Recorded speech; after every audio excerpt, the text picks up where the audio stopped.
ਪੰਨੂ ਸਾਹਿਬ ਪੰਜਾਬ ਦੀਆਂ ਖਬਰਾਂ ਵੱਲ ਵੱਧਦੇ ਹਾਂ ਆਪਾਂ। ਜਥੇਦਾਰ ਸਾਹਿਬ ਕਹਿੰਦੇ ਆ ਵੀ ਜਿਹੜੀ ਸ਼੍ਰੋਮਣੀ ਕਮੇਟੀ ਆ ਉਹ ਆਪਣਾ ਚੈਨਲ ਲਾ ਕੇ ਗੁਰਬਾਣੀ ਪ੍ਰਸਾਰਿਤ ਕਰੇ। ਖਾਸੀ ਚਰਚਾ ਚੱਲੀ ਹੈ ਜੀ। ਪ੍ਰਵੀਨ, ਇਹ ਮਾਮਲਾ ਦੇਰ ਪਹਿਲਾਂ ਹੋਣਾ ਚਾਹੀਦਾ ਸੀ। ਡੇਢ ਦਹਾਕਾ ਤੁਸੀਂ ਕਿਸੇ ਚੈਨਲ ਨੂੰ ਸਾਰੇ ਦੇ ਸਾਰੇ ਅਧਿਕਾਰ ਦਿੱਤੇ ਹੋਏ ਆ ਕਿ ਉਹੀ ਗੁਰਬਾਣੀ ਬ੍ਰੌਡਕਾਸਟ ਕਰ ਸਕਦਾ। ਮੈਂ 3 ਕੁ ਦਿਨ ਪਹਿਲਾਂ ਇੱਕ ਪ੍ਰੈਸ ਕਾਨਫਰੰਸ ਸੁਣੀ ਸ਼੍ਰੋਮਣੀ ਗੁਰਦੁਆਰਾ ਪ੍ਰਬੰਧਕ ਕਮੇਟੀ ਦੇ ਮੈਂਬਰਾਂ ਦੀ। ਮੈਨੂੰ ਬੜੀ ਹੈਰਾਨਗੀ ਹੋਈ, ਔਰ ਇਸ ਚੀਜ਼ ਦੀ ਵੀ ਹੈਰਾਨਗੀ ਹੋਈ ਕਿ ਕਿਸੇ ਨੇ ਉਹਦੇ ਉੱਤੇ ਰਿਐਕਟ ਕਿਉਂ ਨਹੀਂ ਕੀਤਾ। ਉਹਦੇ ਵਿੱਚ ਉਹ ਕਹਿੰਦੇ ਆ ਕਿ ਇਹ ਜਿਹੜੇ ਗੁਰਬਾਣੀ ਪ੍ਰਸਾਰਿਤ ਕਰਨ ਦੇ ਰਾਈਟਸ ਦਿੱਤੇ ਹੋਏ ਆ ਉਹ ਇੱਕ ਚੈਨਲ ਨੂੰ ਉਹਨੂੰ ਦਿੱਤੇ ਹੋਏ ਆ ਜਿਹੜਾ 23 ਤੱਕ ਉਹਦੇ ਕੋਲੇ ਰਾਈਟਸ ਨੇ ਇਹ। ਤੇ ਉਹ ਕਹਿੰਦੇ 1 ਕਰੋੜ ਤੇ ਕੁਝ 36 ਲੱਖ ਰੁਪਈਆ ਉਹ ਦਿੰਦਾ ਇਹਦੇ ਪ੍ਰਸਾਰਿਤ ਕਰਨ ਦੇ। ਇਹ ਨਹੀਂ ਦੱਸਿਆ ਗਿਆ ਇਹਦੇ ਵਿੱਚ ਕਿ ਉਹ 1 ਕਰੋੜ 36 ਲੱਖ ਦੇ ਕੇ ਸ਼੍ਰੋਮਣੀ ਗੁਰਦੁਆਰਾ ਪ੍ਰਬੰਧਕ ਕਮੇਟੀ ਬਾਕੀ ਖਬਰਾਂ ਦੇ ਵਾਸਤੇ ਉਹਨੂੰ ਕਿੰਨੇ ਕਰੋੜ ਵਾਪਸ ਕਰਦੀ ਆ। ਉਹ ਕਰੀਬ 15 ਕਰੋੜ ਦੇ ਆ ਸਾਲਾਨਾ। ਹੁਣ ਜਿਹੜੇ ਸ਼੍ਰੋਮਣੀ ਗੁਰਦੁਆਰਾ ਪ੍ਰਬੰਧਕ ਕਮੇਟੀ ਦੇ ਮੈਂਬਰ ਪ੍ਰੈਸ ਕਾਨਫਰੰਸ ਦੇ ਵਿੱਚ ਇਹ ਗੱਲ ਕਹਿੰਦੇ ਆ ਕਿ ਰਾਈਟ ਦਿੱਤੇ ਹੋਏ ਆ। ਜਿਹੜੇ ਗੁਰਬਾਣੀ ਦੇ ਰਾਈਟ ਨੇ ਨਾ ਉਹ ਸਿਰਫ ਇੱਕ ਸ਼ਖਸੀਅਤ ਦੇ ਕੋਲੇ ਨੇ। ਉਹ ਨੇ 5ਵੇਂ ਪਾਤਸ਼ਾਹ ਗੁਰੂ ਅਰਜਨ ਸਾਹਿਬ, ਜਿਨ੍ਹਾਂ ਨੇ ਇਸ ਗੁਰਬਾਣੀ ਨੂੰ ਕੰਪਾਈਲ ਕੀਤਾ, ਜਿਨ੍ਹਾਂ ਨੇ ਇਹ ਸਾਰੀ ਨੂੰ ਇਕੱਠਿਆਂ ਕੀਤਾ। ਕਿੱਥੋਂ ਕਿੱਥੋਂ ਉਹਨਾਂ ਨੇ ਭਗਤਾਂ ਦੀ ਬਾਣੀ, ਗੁਰੂ ਸਾਹਿਬਾਨ ਦੀ ਜਿਹੜੀ ਬਾਣੀ, ਹੁਣ ਜਿਹੜੀ ਗੁਰਬਾਣੀ ਲਿਖੀ ਹੋਈ ਸੀ, ਚਾਹੇ ਉਚਾਰੀ ਹੋਈ ਸੀ ਗੁਰੂ ਨਾਨਕ ਸਾਹਿਬ ਨੇ ਉਚਾਰੀ ਹੋਵੇ, ਬਾਕੀ ਗੁਰੂ ਸਾਹਿਬਾਨ ਦੀ ਕੁਛ ਦੀ ਜਿਹੜੀ ਗੁਰਬਾਣੀ ਹੈ ਉਹਨੂੰ ਇਕੱਠਿਆਂ ਕਰਨਾ, ਉਹਨੂੰ ਕੰਪਾਈਲ ਕਰਨਾ, ਇਹ ਕੋਈ ਛੋਟੀ ਮੋਟੀ ਗੱਲ ਥੋੜੀ ਹੈ ਜੀ। ਰਾਈਟ ਜਿਹੜੇ ਨੇ ਉਹ ਸਿਰਫ ਔਰ ਸਿਰਫ 5ਵੇਂ ਗੁਰੂ ਕੋਲੇ ਨੇ। ਗੁਰਬਾਣੀ ਦੇ ਰਾਈਟ ਕਿਸੇ ਨੂੰ ਦਿੱਤੇ ਹੀ ਨਹੀਂ ਜਾ ਸਕਦੇ। ਇਹ ਲਫ਼ਜ਼ ਗਲਤ ਹੈ, ਬਿਲਕੁਲ ਇਹ ਗਲਤ ਲਫ਼ਜ਼ ਹੈ। ਦੂਜੀ ਗੱਲ ਹੈ, ਗੁਰਬਾਣੀ ਪ੍ਰਸਾਰਿਤ ਕਰਨ ਦੇ ਵਾਸਤੇ ਸ਼੍ਰੋਮਣੀ ਗੁਰਦੁਆਰਾ ਪ੍ਰਬੰਧਕ ਕਮੇਟੀ ਇਹ ਤਰਕ ਦੇਵੇ ਕਿ 1 ਕਰੋੜ ਤੇ 36 ਲੱਖ ਰੁਪਈਆ ਉਹਨੂੰ ਆਉਂਦਾ, ਇਹ ਤਰਕ ਟੋਟਲੀ ਗਲਤ ਹੈ। ਨਹੀਂ ਜਿਹੜਾ ਉਹ ਦਿੱਤਾ ਜਾ ਸਕਦਾ। ਸਿੱਖ ਭਾਈਚਾਰਾ ਪੂਰੀ ਦੁਨੀਆ ਦੇ ਵਿੱਚ ਫੈਲਿਆ ਹੋਇਆ, ਔਰ ਉਹਦੇ ਵਾਸਤੇ ਇਹ ਬੜੀ ਨਗੂਣੀ ਦੀ ਰਕਮ ਹੈ। ਹੁਣ ਅਕਾਲ ਤਖਤ ਦੇ ਕਾਰਜਕਾਰੀ ਜਥੇਦਾਰ ਗਿਆਨੀ ਹਰਪ੍ਰੀਤ ਸਿੰਘ PhD ਉਹ ਇਹ ਗੱਲ ਕਹਿੰਦੇ ਆ ਕਿ ਜੀ ਸ਼੍ਰੋਮਣੀ ਗੁਰਦੁਆਰਾ ਪ੍ਰਬੰਧਕ ਕਮੇਟੀ ਆਪਣਾ ਚੈਨਲ ਸਥਾਪਿਤ ਕਰੇ ਤੇ ਉਸ ਚੈਨਲ ਦੇ ਰਾਹੀਂ ਗੁਰਬਾਣੀ ਨੂੰ ਬ੍ਰੌਡਕਾਸਟ ਕਰੇ। ਇਹ ਬਿਲਕੁਲ ਸਹੀ ਗੱਲ ਹੈ, ਹੋਣਾ ਇਹ ਚਾਹੀਦਾ।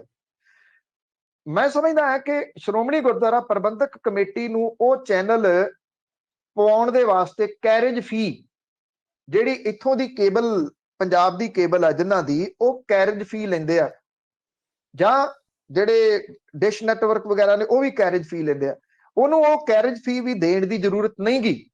ਉਹ ਮਹਿਜ਼ ਇੱਕ ਫ੍ਰੀ ਟੂ 에ਅਰ ਚੈਨਲ ਲਾਂਚ ਕਰੇ ਤੇ ਇਹ ਅਖਤਿਆਰ ਦੇ ਦੇਵੇ ਕਿ ਜਿਹਨੂੰ ਫੀਡ ਚਾਹੀਦੀ ਆ ਉੱਥੋਂ, ਉਹ ਆਡੀਓ ਦੀ ਫੀਡ ਚਾਹੀਦੀ ਆਡੀਓ ਲੈ ਲੇ, ਵੀਡੀਓ ਦੀ ਫੀਡ ਚਾਹੀਦੀ ਆ ਉਹ ਵੀਡੀਓ ਦੀ ਫੀਡ ਲੈ ਲੇ ਤੇ ਆਪਣੇ ਅਦਾਰੇ ਦੇ ਉੱਤੇ ਉਹਨੂੰ ਬ੍ਰੌਡਕਾਸਟ ਕਰ ਦੇ। ਇਹਦੇ ਨਾਲ ਗੁਰਬਾਣੀ ਦੇ ਪ੍ਰਸਾਰ ਤੇ ਪ੍ਰਚਾਰ ਦੇ ਵਿੱਚ ਬਹੁਤ ਵੱਡਾ ਵਾਧਾ ਹੋ ਸਕਦਾ ਹੈ। ਦੁਨੀਆ ਭਰ ਦੇ ਵਿੱਚ ਭਾਈਚਾਰੇ ਦੇ ਚੈਨਲਸ, ਕੋਈ ਵੱਡਾ ਆ ਕੋਈ ਛੋਟਾ ਆ, ਜਾਂ ਇੱਥੇ ਪੰਜਾਬ ਦੇ ਵਿੱਚ ਚੈਨਲਸ, ਪੂਰੇ ਮੁਲਕ ਦੇ ਵਿੱਚ ਚੈਨਲਸ, ਮੇਰੀ ਜਾਚੇ ਉਹ ਹਰ ਰੋਜ਼ ਸਵੇਰੇ ਸ਼ਾਮ ਘੱਟੋ ਘੱਟ ਇਹਨੂੰ ਬ੍ਰੌਡਕਾਸਟ ਕਰਨ ਨੂੰ ਪਹਿਲ ਦੇਣਗੇ ਤਾਂ ਕਿ ਉਹਨਾਂ ਦੇ ਚੈਨਲ ਦੇਖੇ ਜਾਣ। ਇਹ ਫ੍ਰੀ ਟੂ 에ਅਰ ਜਿਹੜਾ ਉਹ ਹੋਣਾ ਚਾਹੀਦਾ। ਹੁਣ ਇਹਦੇ ਉੱਤੇ ਸ਼੍ਰੋਮਣੀ ਗੁਰਦੁਆਰਾ ਪ੍ਰਬੰਧਕ ਕਮੇਟੀ ਦੇ ਪ੍ਰਧਾਨ ਜਿਹੜੇ ਨੇ ਉਹ ਕਹਿੰਦੇ ਆ ਕਿ ਇੱਕ ਪ੍ਰਾਈਵੇਟ ਚੈਨਲ ਸਥਾਪਿਤ ਕਰਨ ਦੇ ਵਾਸਤੇ 200 ਕਰੋੜ ਰੁਪਏ ਦੀ ਲੋੜ ਹੈ ਤੇ ਸ਼੍ਰੋਮਣੀ ਗੁਰਦੁਆਰਾ ਪ੍ਰਬੰਧਕ ਕਮੇਟੀ ਇਸ ਵੇਲੇ ਵਿੱਤੀ ਸੰਕਟ ਦੇ ਵਿੱਚੋਂ ਲੰਘ ਰਹੀ ਹੈ। ਉਹ ਕਹਿੰਦੇ ਜੇ ਜਥੇਦਾਰ ਦੇ ਵੱਲੋਂ ਇਹਦੇ ਸੰਬੰਧੀ ਕੋਈ ਆਦੇਸ਼ ਦਿੱਤਾ ਗਿਆ ਤਾਂ ਉਹ ਇਹਨੂੰ ਆਦੇਸ਼ ਨੂੰ ਪੂਰਾ ਕਰਨ ਲਈ ਇੱਕ ਕੋਸ਼ਿਸ਼ ਕਰਨਗੇ। ਐਕਚੁਅਲੀ ਜਿਹੜਾ ਇਹ ਚੈਨਲ ਗੁਰਬਾਣੀ ਬ੍ਰੌਡਕਾਸਟ ਕਰਦਾ ਉਹਦੇ ਉੱਤੇ ਜਿਹੜਾ ਕੇਸ ਦਰਜ ਹੋਇਆ ਉਹਦੇ ਤੋਂ ਬਾਅਦ ਇਹ ਮੰਗ ਉੱਠੀ ਹੈ ਵੀ ਇੱਕ ਪਾਸੇ ਤਾਂ ਉਹ ਗੁਰਬਾਣੀ ਬ੍ਰੌਡਕਾਸਟ ਕਰਦਾ, ਦੂਜੇ ਪਾਸੇ ਜਿਹੜੇ ਉਹ ਦੇਹ ਵਪਾਰ ਦਾ ਦੋਸ਼ ਲਾ ਕੇ ਉਹਦੇ ਉੱਤੇ ਕੇਸ ਦਰਜ ਕੀਤਾ ਗਿਆ। ਜਿਹੜੀ ਗੱਲ ਇਹਦੇ ਵਿੱਚ SGPC ਦੇ ਪ੍ਰਧਾਨ ਕਹਿੰਦੇ ਆ 200 ਕਰੋੜ ਰੁਪਈਆ, ਅਸੀਂ ਵੀ ਇਸ ਲਾਈਨ ਦੇ ਵਿੱਚ ਆ, ਅੱਜ ਦੇ ਥੋੜੀ ਆ, ਬਹੁਤ ਲੰਬੇ ਸਮੇਂ ਤੋਂ ਆ। ਇਹ 50 ਕਰੋੜ ਰੁਪਏ ਤੋਂ ਉੱਤੇ ਦਾ ਖਰਚਾ ਨਹੀਂ ਹੈਗਾ ਉਹਨੂੰ ਚਲਾਉਣਾ। ਔਰ ਜਿਹੜਾ ਚਲਾਉਣ ਦੀ ਜਿੱਥੋਂ ਤੱਕ ਗੱਲ ਹੈ, ਉਹਦੇ ਵਾਸਤੇ 8 ਘੰਟੇ ਦੀਆਂ 3 ਕਿਸ਼ਤਾਂ ਜਿਹੜੀਆਂ ਸ਼ਿਫਟਾਂ, 4-4 ਬੰਦੇ ਜਿਹੜੇ ਨੇ ਉਹ ਤੁਸੀਂ ਲਾ ਲਓ 12 ਜਾਣੇ ਹੋਣ, ਜਿਹੜੇ ਕਿ 8-8 ਘੰਟੇ ਦੀ ਸ਼ਿਫਟ ਲਾਉਣ। ਇੱਕ ਉੱਤੇ ਟੈਕਨੀਕਲ ਟੀਮ ਹੋਵੇ, 20 ਤੋਂ ਹੱਦ 24 ਬੰਦੇ ਜਿਹੜੇ ਆ ਉਹ ਬਿਹਤਰੀਨ ਤਰੀਕੇ ਨਾਲ ਚਲਾ ਸਕਦੇ। ਜਿਹੜੇ 15 ਕਰੋੜ ਰੁਪਈਆ ਤੁਸੀਂ ਖਬਰਾਂ ਦਿੰਦੇ ਹੋ, ਉਦੋਂ ਅੱਧੇ ਵੀ ਤਨਖਾਹ ਦੇ ਵਾਸਤੇ ਨਹੀਂ ਆਉਣੇ। ਇੱਕ ਦੂਜੀ ਗੱਲ, ਸਿੱਖ ਭਾਈਚਾਰੇ ਦੇ ਲੋਕ ਦੁਨੀਆ ਦੇ ਵਿੱਚ ਬੈਠੇ ਆ, ਕਿਸੇ ਨੂੰ ਆਵਾਜ਼ ਤਾਂ ਲਾ ਕੇ ਦੇਖੋ, ਕਿਸੇ ਨੇ ਇਹ ਬਿਨਾਂ ਕੋਈ ਪੈਸੇ ਲਿਆ ਹੋਇਆ ਤੁਹਾਨੂੰ ਸੈਟਅਪ ਕਰ ਦੇਣਾ। ਇੰਨੇ ਇਸ ਲਾਈਨ ਦੇ ਇੰਜੀਨੀਅਰ ਤੇ ਮਾਸਟਰ ਬੈਠੇ ਹੋਏ ਆ ਦੁਨੀਆ ਭਰ ਦੇ ਵਿੱਚ, ਉਹ ਰੁਪਈਆ ਵੀ ਨਹੀਂ ਲੈਣਗੇ ਔਰ ਸੈਟਅਪ ਕਰ ਦੇਣਗੇ। 200 ਕਰੋੜ ਰੁਪਈਏ ਵਾਲੀ ਗੱਲ ਜਿਹੜੀ ਆ ਉਹ ਹਲਕ ਤੋਂ ਹੇਠਾਂ ਨਹੀਂ ਉਤਰ ਰਹੀ ਕਿ 200 ਕਰੋੜ ਰੁਪਈਆ ਇਸ ਸੈਟਅਪ ਦੇ ਉੱਤੇ ਲੱਗਦਾ। ਪ੍ਰਧਾਨ ਜੀ ਸਿੱਧਾ ਕਹਿ ਦਿਓ ਕਿ ਉੱਥੋਂ ਤੁਸੀਂ ਜਿਹੜੇ ਉਹਨਾਂ ਨੂੰ ਸਾਈਨ ਕਰਕੇ ਦਿੱਤੇ ਹੋਏ ਆ ਉਹ ਵਾਪਸ ਨਹੀਂ ਲੈਣਾ ਚਾਹੁੰਦੇ, ਇਸ ਕਰਕੇ ਬਹਾਨੇਬਾਜ਼ੀ ਹੈ। ਇਹ ਜਿਹੜੀ ਪਰਮਿਸ਼ਨ ਹੈ ਉਹ ਤੁਹਾਨੂੰ ਆਲਰੇਡੀ ਜਿਹੜੇ ਚੈਨਲ ਰਜਿਸਟਰਡ ਹੋਏ ਨੇ ਉਹ ਮਿਲ ਜਾਂਦੇ ਆ ਇੱਥੇ। ਇੱਕ ਵਾਰੀ ਆਵਾਜ਼ ਤਾਂ ਦੇ ਕੇ ਦੇਖਣ।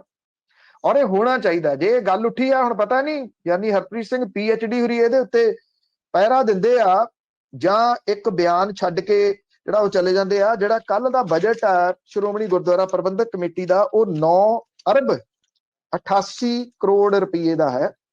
ਐਡੇ ਵੱਡੇ ਬਜਟ ਵਾਲੀ ਸ਼੍ਰੋਮਣੀ ਗੁਰਦੁਆਰਾ ਪ੍ਰਬੰਧਕ ਕਮੇਟੀ 29 ਕਰੋੜ ਤੇ 70 ਲੱਖ ਰੁਪਏ ਦੇ ਘਾਟੇ ਦੇ ਵਿੱਚ ਦੱਸੀ ਗਈ ਆ। ਐਡਾ ਬਜਟ ਹੈ। ਤੇ SGPC ਦੇ ਅੰਡਰ ਗੁਰੂ ਗ੍ਰੰਥ ਸਾਹਿਬ ਵਿਸ਼ਵ ਸਿੱਖ ਯੂਨੀਵਰਸਿਟੀ ਫਤਿਹਗੜ੍ਹ ਸਾਹਿਬ ਦੇ ਵਿੱਚ ਜਿਹੜੇ ਸਫਾਈ ਕਰਮਚਾਰੀ ਨੇ, ਉਹਨਾਂ ਨੂੰ 8-8 ਮਹੀਨੇ ਤੋਂ ਤਨਖਾਹਾਂ ਨਹੀਂ ਦਿੱਤੀਆਂ। ਜੀ ਪੰਨੂ ਸਾਹਿਬ,